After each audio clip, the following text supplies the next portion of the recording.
Assalamualaikum warahmatullahi wabarakatuh. Terima kasih atas kesempatan yang diberikan kepada kami. Jadi, kami dari kelompok 5, di sini kami akan memaparkan tentang 3 negara. Yang pertama negara Maroko, yang kedua negara Swiss, dan yang ketiga negara Kamboja.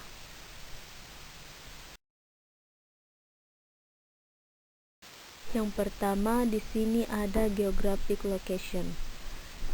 Nah, Maroko itu negara kerajaan yang terletak di bagian barat laut benua Afrika dengan garis pantai memanjang dari Samudra Atlantik melewati Selat Gibraltar sampai ke Laut Tengah.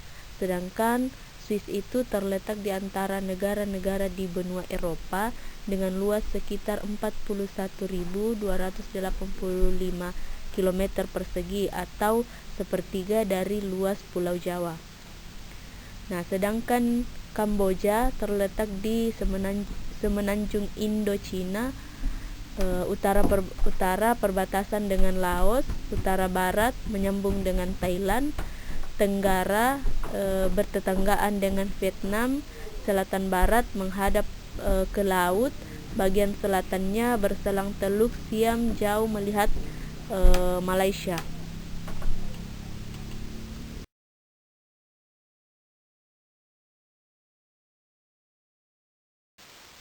Nah, selanjutnya ada income. Nah, di Maroko itu sumber daya utama perekonomiannya adalah pertanian, mineral fosfat dan pariwisata. Penjualan ikan dan makanan laut juga penting di Maroko. Industri dan pertambangan menyumbang sekitar sepertiga dari PDB tahunan. Dan Maroko itu adalah produsen fosfat terbesar ketiga di dunia setelah Amerika Serikat dan China. Nah, sedangkan di Swiss itu tulang punggung perekonomiannya adalah sektor produksi. Dan produk utama yang dihasilkan oleh Swiss diantaranya seperti mesin, produk kimia, obat, jam, tekstil, dan peralatan pengukuran presisi.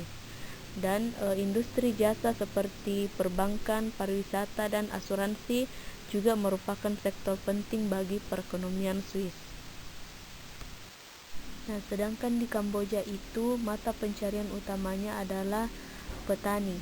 Salah satu komoditas ekspor utamanya pun hasil dari pertanian. Selain pertanian, perikanan juga sangat penting bagi perekonomian Kamboja. Tidak sedikit dari mereka yang bekerja sebagai nelayan atau penjual ikan. Perekonomian Kamboja juga bergerak di sektor manufaktur. Namun sektor ini tidak terlalu berkembang seperti pertanian dan perikanan. Dan bisa dikumpulkan bahwa mata pencarian utama penduduk di negara Kamboja ini adalah petani karena pertanian menjadi sektor utama dari negara ini.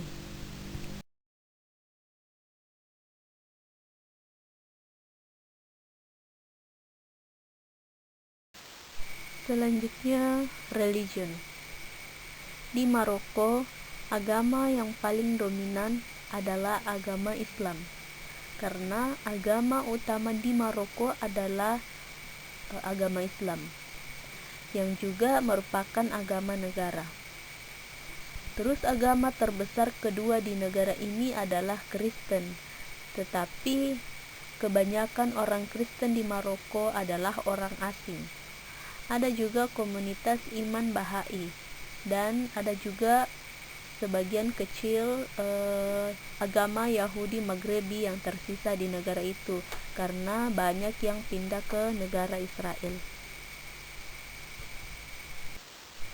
Sementara itu, agama di Swiss itu pada usia 15 tahun ke atas, agama yang paling dominan adalah agama Katolik Roma yang persentasenya itu 34,4%. Terus agama Protestanisme Swiss yang persentasenya 22,5%. Protestan lainnya 2,7%, Ortodoksi Timur atau Oriental 2,6%, Katolik Lama 0,1%, orang Kristen lainnya 0,3%, dan agama yang tidak terafiliasi 29,4%, agama Islam 5,4%, agama Hindu 0,6%, agama Buddha 0,5%, Yudaisme 0,2%, agama lainnya 0,3%, dan agama yang belum ditentukan itu 1,1%.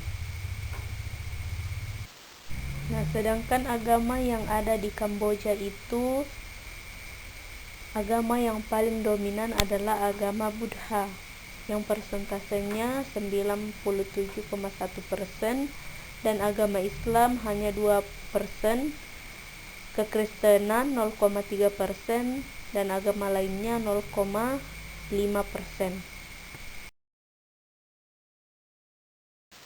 Selanjutnya, personal habit. Hidangan ini biasa dimakan setiap hari Jumat bersama seluruh anggota keluarga. Biasanya kuskus disajikan dalam sebuah loyang besar, di mana anggota keluarga akan mengelilingi loyang tersebut untuk makan bersama. Nah, di sini saya akan menjelaskan kebiasaan dari 3 negara tersebut. Yang pertama, Maroko. Di sini ada 4 kebiasaan di negara Maroko. Yang pertama, budaya minum teh. Sama seperti kebudayaan di masyarakat Eropa, di Maroko juga terdapat budaya minum teh. Budaya minum teh ini diketahui mulai masuk ke Maroko pada abad ke-12. Salah satu jenis teh yang biasa disajikan adalah teh hijau. Masyarakat di sana biasanya menyeduh teh hijau dengan menambah campuran gula dan daun mint. Perlu waktu kurang lebih 30 menit untuk menyajikan minuman teh khas Maroko. Masyarakat Maroko biasa minum 2 hingga beberapa gelas teh mint dalam sehari. Teh mint sendiri menjadi sajian wajib bagi tamu yang akan datang. Teh mint sendiri digambarkan sebagai bentuk rasa hormat dan sikap ramah masyarakat Maroko pada tamu. Yang kedua, memakai pakaian jelabas. Maroko juga memiliki jenis pakaian khas yang biasa digunakan oleh pria maupun wanita di Maroko. Masyarakat menyebutnya dengan jelabas, yaitu jenis pakaian panjang dan longgar dengan bagian lengan panjang dan biasanya dilengkapi dengan penutup kepala runcing yang khas.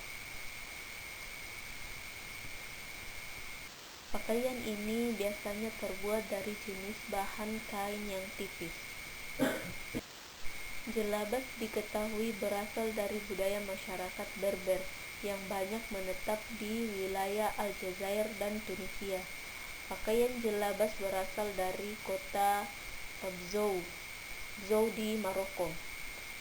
Untuk membuat jenis pakaian ini biasanya memerlukan waktu sebulan hingga siap dipakai. Pakaian jelabas sendiri kerap dijadikan buah tangan para wisatawan yang menginginkan pakaian yang identik dengan negara tersebut. Yang ketiga, seni musik mahlun. Mahlun ini merupakan seni musik klasik yang telah dimainkan di jalanan Maroko selama lebih dari 1000 tahun. Mahlun adalah jenis musik yang sangat umum didengar di Maroko. Musik ini diketahui lahir komunitas pengrajin Maroko di bagian selatan negara Maroko seperti Meknes, Fez, penjualan Tetuan, dan Oja. Mahlun sendiri merupakan jenis puisi yang dinyanyikan dengan bantuan alat musik tradisional. Biasanya tema lirik yang sering diangkat berhubung dengan masalah sosial dan budaya. Mahlun sendiri menjadi salah satu pertunjukan seni yang kerap ditampilkan untuk menarik wisatawan yang datang dari berbagai negara di dunia. Terus yang terakhir itu memasak kuskus pada hari Jumat.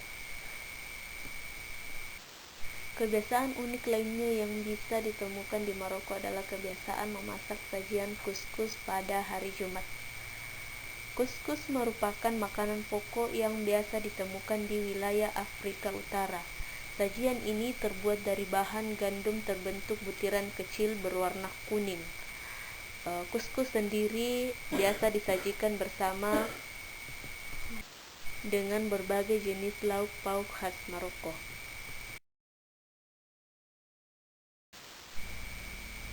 Sedangkan kebiasaan di Swiss itu yang pertama tepat waktu.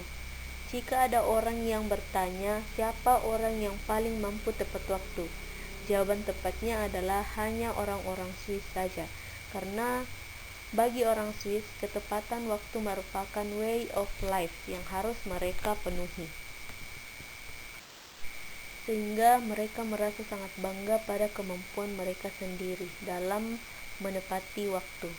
Sehingga jika kita berada dalam negara Swiss dan kebetulan tengah membuat janji dengan orang Swiss, pastikan kita harus datang tepat pada waktunya. Yang kedua, ada tradisi kaos parade. Salah satu adat istiadat negara Swiss yang khas dan tergolong cukup unik adalah memiliki tradisi Swiss House Parade dari desa Alpen, Switzerland. Parade ini juga lebih berfokus terhadap budaya serta tradisi pegunungan Alpen yang istimewa. Nah, dalam perayaan parade ini, maka para turis dapat melihat secara langsung warna dan suara kegembiraan dari masyarakat Alpen ketika menyusuri desa Alpen. Parade tersebut bernama Alpafahrt atau Al-Maghrib yang akan berlangsung ketika musim gugur tiba. Yang ketiga, berenang di Sungai Are. Sungai Are ini memang sangat bermanfaat sebagai tempat berenang orang-orang lokal. Selain itu, sungai ini juga menjadi salah satu adat istiadat negara Swiss atau tradisi di negara tersebut. Sungai sepanjang 288 km itu menjadi sebuah kolam renang dan merupakan salah satu sungai yang paling terkenal di negara tersebut. Bahkan nama sungai yang satu ini juga menjadi viral setelah hilangnya sosok Emeril Khan Mumtaz, anak dari Gubernur Jabar Ridwan Kamil. Sungai Are ini juga menjadi salah satu lokasi berbagai macam aktivitas wisata air bagi semua warga lokal pada umumnya. Akan ada banyak aktivitas di sungai itu seperti arum jeram, berenang, sampai berselancar sekalipun. Selanjutnya yang keempat, tidak boleh burka dan nikab. Negara Swiss sendiri telah mengesahkan tentang kebijakan larangan menggunakan burka dan nikab bagi kaum perempuan. Bahkan referendum ini juga telah didukung lebih dari 51% pemilih Swiss. Terkait adat istiadat negara Swiss, maka pemilihan ini juga memberi suara guna mendukung inisiatif yang melarang orang menutup wajah mereka, menutup wajah sepenuhnya di ruang publik.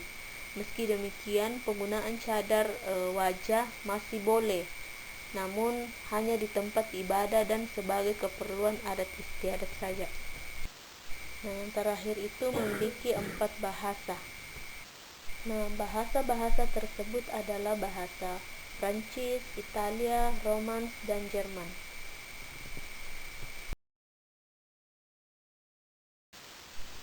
Nah, selanjutnya Kamboja.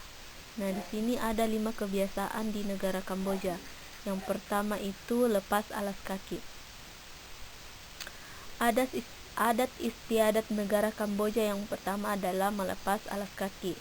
Ketika mereka mengunjungi suatu tempat, misalnya rumah, mereka harus melepaskan alas kaki. Nah, kebiasaan ini tentunya mirip dengan kebiasaan negara kita, terutama ketika mereka ingin masuk ke tempat ibadah. maka wajib melepas alas kaki. Karena hal ini sudah menjadi adat istiadat dan salah satu bentuk kesopanan di negara Kamboja. Tidak heran jika setiap rumah di Kamboja itu memiliki tempat penyimpanan alas kaki. Terus yang kedua, observasi gestur tubuh.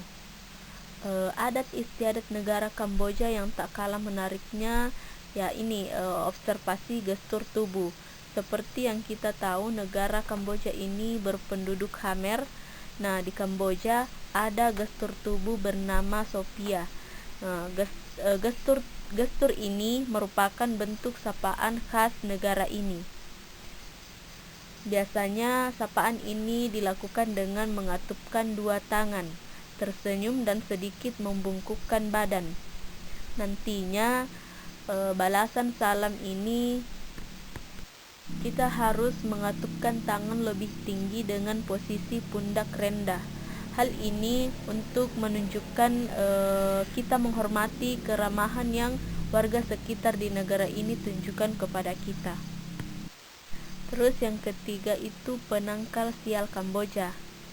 Nah, penangkal sial Kamboja ini adalah adanya tato sakian.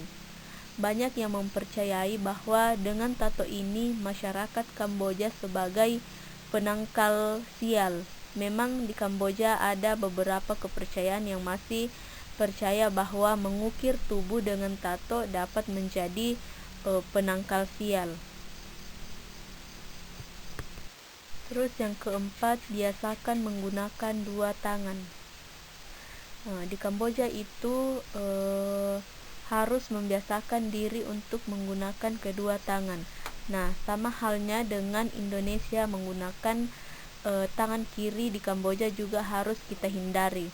Oleh karena itu, jika ingin menerima atau memberikan sesuatu, sebaiknya gunakan tangan kanan atau kedua tangan. Nah, apabila kita akan menggunakan tangan kanan, sebaiknya letakkan tangan kiri dengan menyentuh pundak kanan bagian bawah. Hal ini harus benar-benar kita perhatikan, terutama jika kita bertemu dengan pemuka agama atau orang yang lebih tua. Terus yang terakhir itu ada ritual kelahiran dan kematian. Adat istiadat negara Kamboja negara ini juga memiliki berbagai macam ritual keagamaan dan ritual lainnya yang hingga sekarang masih sering dilakukan. Salah satunya adalah ritual untuk kelahiran dan kematian. Di Kamboja, kelahiran bayi adalah hal yang membahagiakan. Makanya, jika ada kelahiran bayi, biasanya ibu dan bayi tersebut akan mereka kurung. Hal ini karena mereka percaya bahwa ibu dan bayi tersebut rentan terkena hal mistis. Selain itu, di Kamboja, seorang ibu yang meninggal ketika melahirkan bayinya, mereka mempercayai bahwa hal tersebut akan menjadikan seorang ibu terlahir sebagai roh jahat. Bahkan dalam masyarakat Khmer tradisional, wanita hamil memiliki larangan untuk memakan beberapa makanan. Juga harus menghindari beberapa situasi tertentu. Hingga kini tradisi ini masih ada di daerah pedesaan, namun sudah jarang menemukannya di perkotaan. Oke, mungkin itulah yang bisa kami paparkan mengenai 3 negara ini, dan kurang lebihnya mohon dimaafkan. Assalamualaikum warahmatullahi wabarakatuh.